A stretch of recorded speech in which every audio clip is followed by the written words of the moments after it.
We saw it, we heard it, we lived it. This was the first presidential impeachment trial in history in which all senators were not only judges and jurors, but witnesses to the constitutional crime that was committed. In response to the incontrovertible fact of Donald Trump's guilt, the Senate was subject to a feeble and sometimes incomprehensible defense of the former president. Unable to dispute the case on the merits, the former president's counsel treated us to partisan vitriol, false equivalence, and outright falsehoods.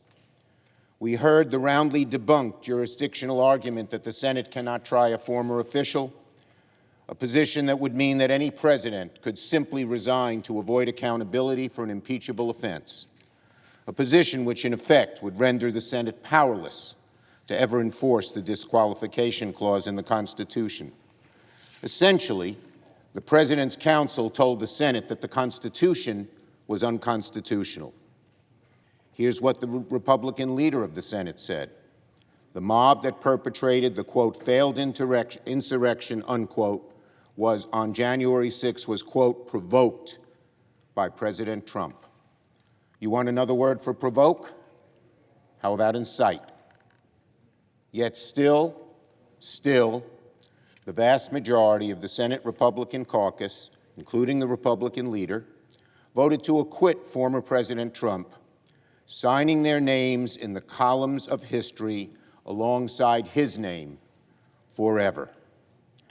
January 6th will live as a day of infamy in the history of the United States of America.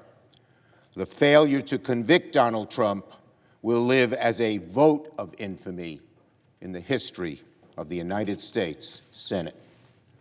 My fellow Americans, remember that day, January 6th, forever.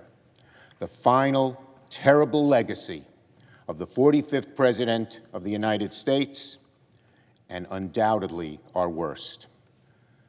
Let it live on in infamy, a stain on Donald John Trump that can never, never be washed away.